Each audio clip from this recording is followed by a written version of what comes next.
کوئی دور کی بھی توقع نہیں تھی. ان میں ایک پاکستان ہے، ایک ترکی ہے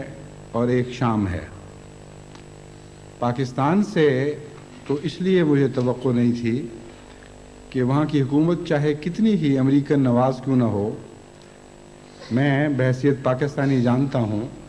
کہ پاکستانی عوام اور پاکستانی فوج کا مزاج یہ برداشت ہی نہیں کر سکتا کہ مغربی طاقتوں کے ساتھ مل کر کسی مسلمان ملک پر حملہ کریں یا اس حملے کا جواز ثابت کرنے کے لیے ان میں شامل ہو جائیں. کسی قیمت پر پاکستانی مزاج اس بات کو قبول نہیں کر سکتا. لیکن اس کے باوجود موجودہ حکومت نے جب پوری طرح اس نہایت ہولناک اقدام کی تائید کی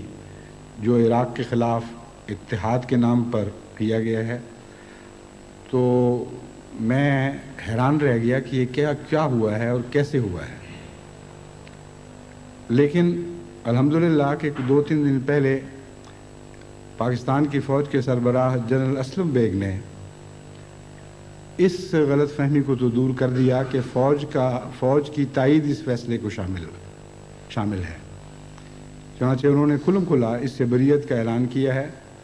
اور کہا ہے کہ ہم ہرگز اس فیصلے کو پسند نہیں کرتے، یہ غلط فیصلہ ہے اور ملت اسلامیہ کے مفاد کے خلاف ہے. جہاں تک ٹرکی کا تعلق ہے، ٹرکی تو تمام دنیا میں مسلمان مفادات کے محافظ کے طور پر صدیوں سے اتنا نیک نام پیدا کیے ہوئے ہے کہ اسی نام سے یورپ میں یہ جانا جاتا تھا. اور ترکی کی عثمانیہ حکومت سے مغربی طاقتیں بھی کانپتی تھیں، اور جب بھی ترکی کا نام آتا تھا وہ یہ سمجھتے تھے کہ جب تک یہ سلطنت قائم ہے اسلام کی سرزمین میں نفوذ کا ہمارے لیے کوئی موقع پیدا نہیں ہو سکتا، کوئی دور کا بھی امکان نہیں ہے.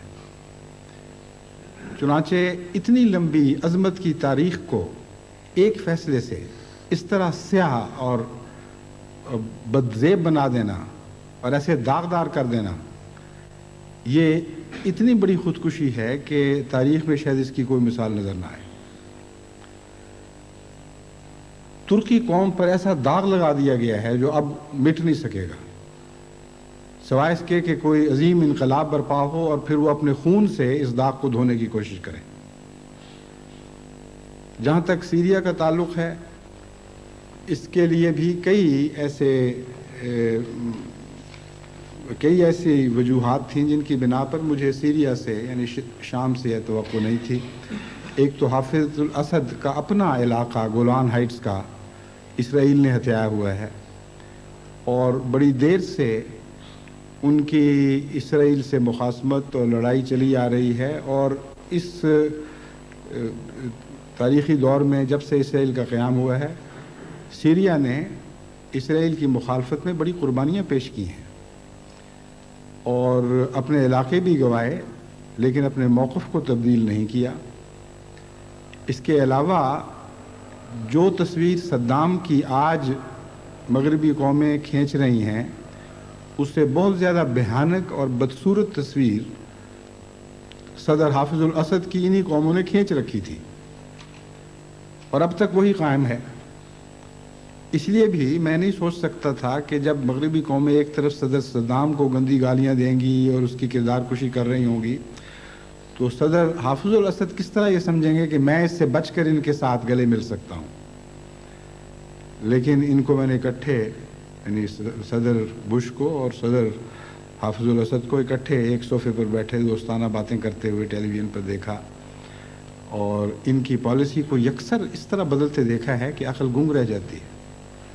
کچھ سمجھ نہیں آتی، انسان سجدر رہ جاتا ہے کہ یہ کیا واقعہ ہوا ہے. ایران سے مجھے نہ توقع تھی، نہ ہے، نہ ہوگی، کیونکہ ایران کے متعلق پہلے بھی میں بارہا یہ کھلم کھلا اقرار کر چکا ہوں کہ مذہبی عقائد سے اختلاف کے باوجود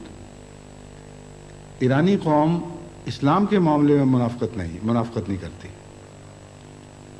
سچی عاشق ہے اسلام کی. ان کا اسلام کا تصور غلط ہو سکتا ہے، یہ تو ہو سکتا ہے کہ شیعہ میں بعض ایسے عقائد کے قائل ہوں جن سے ہم اتفاق نہیں کرتے. یہ بھی ہو سکتا ہے کہ اسلام کے تصور میں